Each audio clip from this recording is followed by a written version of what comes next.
কল্যাণীর B10 ব্লকের বকুল পার্কে অনুষ্ঠিত হল সহকারের বাৎসরিক অনুষ্ঠান। একা বৃক্ষ নয়, কানুন হয়ে বাঁচতে চাই, এই স্লোগানে ভর করে এই সামাজিক উদ্যোগে পথ চলা শুরু 2009 সাল থেকে। মূল উদ্দেশ্য ক্ষুদ্র হস্তশিল্পীদের দোরগোড়ায় পৌঁছে যাক শ্রমের ন্যায্য মূল্য। বকুল গাছের চারপাশে শিল্পীদের প্রদীপ প্রজ্বলন দিয়ে অনুষ্ঠানের সূচনা হয়। উদ্বোধনী সঙ্গীতে প্রয়াতদের উদ্দেশ্যে শোক প্রস্তাব পাঠ করেন ডক্টর অমূল্য মণ্ডল। 1 মিনিট নীরবতা পালন করেন।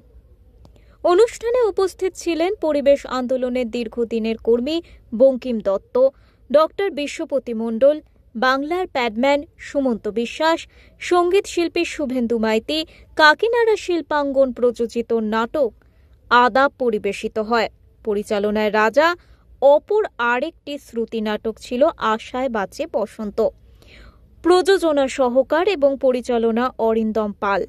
এছাড়াও ছিল সমবেত সঙ্গীত, কুইজ এবং ক্ষুদ্র হস্তশিল্পের প্রদর্শনী। আলোর পথযাত্রী এই সমবেত সঙ্গীত দিয়ে অনুষ্ঠানের সমাপ্তি ঘোষণা হয়। সমগ্র অনুষ্ঠানটি পরিচালনার দায়িত্বে ছিলেন সুনন্দা সাহা চৌধুরী।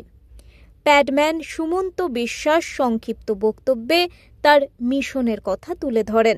সিঙ্গুরে রেল বস্তি এলাকাতেই আমি 2.5 বছর 3 বছর ধরে বিনামূল্যে স্যানিটারি ন্যাপকিন নিজের অর্থনকুল্যে আমি কিনে দিয়ে, এমনকি কোভিড সিচুয়েশন আমি সিঙ্গুর থেকে চন্দননগর থেকে আমি সিঙ্গুরে সাইকেল চালিয়ে 3-4 মাস, প্রায় 1 বছরের কাছাকাছি, আজও আমি তাদেরকে বিনামূল্যে ন্যাপকিন পৌঁছে দিই। হয়তো কিছুই নয়, সেটা হয়তো কিছুই নয়, অনেকেই হয়তো এই কাজটা করতে পারতো, কিন্তু আমার কাছে মনে হচ্ছে যে একটা মডেল হয়ে উঠুক।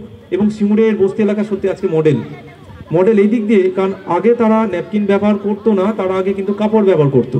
সেই জায়গা থেকে আমি হয়তো কিছুটা তাদেরকে সরিয়ে আনতে পেরেছি। ব্যুরো রিপোর্ট, ওঙ্কার বাংলা।